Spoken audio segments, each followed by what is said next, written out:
Dengar kisahnya? Miara kucing sengaja tidak diberi makan, dizalimi, tidak diberi minum, hanya diperhatikan sampai datang mautnya. Direspon oleh Nabi dengan kalimat yang sangat luar biasa dahsyat. Akan diperlakukan serupa ia di neraka. Tapi sebaliknya, seorang perempuan malam yang divonis oleh manusia-manusia dengan perempuan yang kotor, perempuan yang bernajis, taubat hanya karena seekor hewan yang lekat dengan najis di dalamnya. Karena anjing kehausan. Perhatikan indahnya ajaran Islam.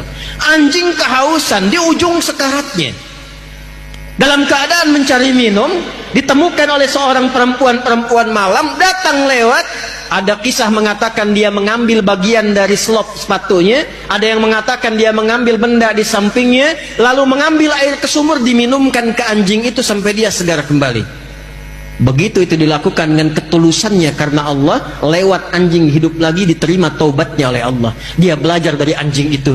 Anjing yang najis saja, yang dihukumi haram, dikecam oleh manusia, kadang disebut najis, dia bisa mulia dan hidup kembali. Maka saya pun ketika diburuk-burukan, dijelekkan, dinajisi oleh orang, pasti ada peluang untuk bertobat. Lewat anjing jadi taat.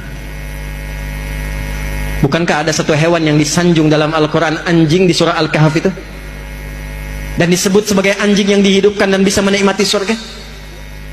Jadi bagaimana Islam mengatur? Pada tumbuhan bagus, pada hewan baik, maka pada manusia yang derajatnya lebih tinggi daripada tumbuhan dan hewan seharusnya lebih daripada itu. Itu poinnya.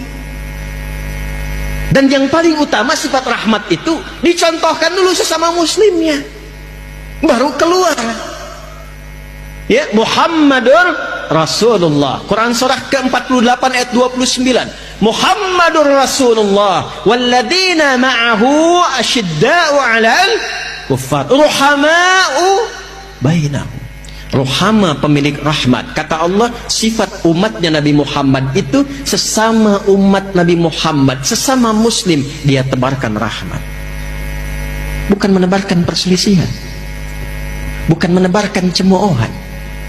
Nah, seringkali terjadi perselisihan dan cemoohan itu babnya satu, karena kurang pengetahuan. Allahu Akbar. Bismillahirrahmanirrahim. Bid'ah nih, keluar dari saf. Harusnya tidak pakai basmalah, harusnya langsung Alhamdulillahi Rabbil Alamin. Cuma persoalan bismillah antara keras dengan pelan dengan silent, tiba kemudian tidak saling kenal. Assalamualaikum. Beda manhaj. Hati-hati, babnya ilmu. Maka apa yang harus dilakukan? Satu, setelah kita mengerti sifat umat Nabi Muhammad yang disebut dengan Muhammad, maka yang kedua, pelajari ilmu-ilmu yang terkait dengan rahmat itu. Ada ilmu yang terkait dengan ibadah, ada ilmu yang terkait dengan muamalah. Jangan berpangkar pada urusan ibadah yang furu'iyah.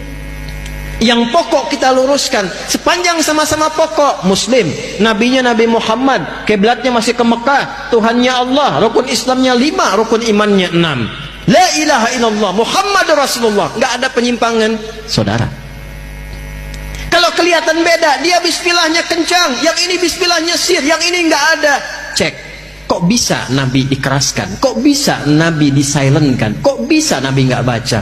Oh, begitu dilihat riwayatnya 70 hadisnya. Kapan Nabi tidak membaca basmalah? Di awal-awal riwayat Nabi datang, diangkat jadi Rasul, belum turun kemudian ayat pemisah di antara surah-surah Al-Quran. Semua surat nyambung. Al-Baqarah langsung ke Ali Imran, Ali Imran langsung nyambung ke An-Nisa, An-Nisa nyambung ke Al-Maidah sampai ke An-Nas. Anak kecil belum balik tanya pada Nabi, namanya Abdullah, bapaknya Abbas, dikenal dengan Abdullah bin Abbas radhiyallahu ta'ala anhuma. Ya Rasulullah, apakah Allah tidak menurunkan pemisah antara surat satu dengan yang lain, sehingga umat di masa depan bisa membedakan mana satu surat dengan yang lainnya? Maka diturunkanlah karena pertanyaan itu ayat tunggal, Bismillahirrahmanirrahim. Maka dibacakanlah setiap membacakan surah dari Al-Fatihah sampai dengan An-Nas, kecuali surah At-Taubah.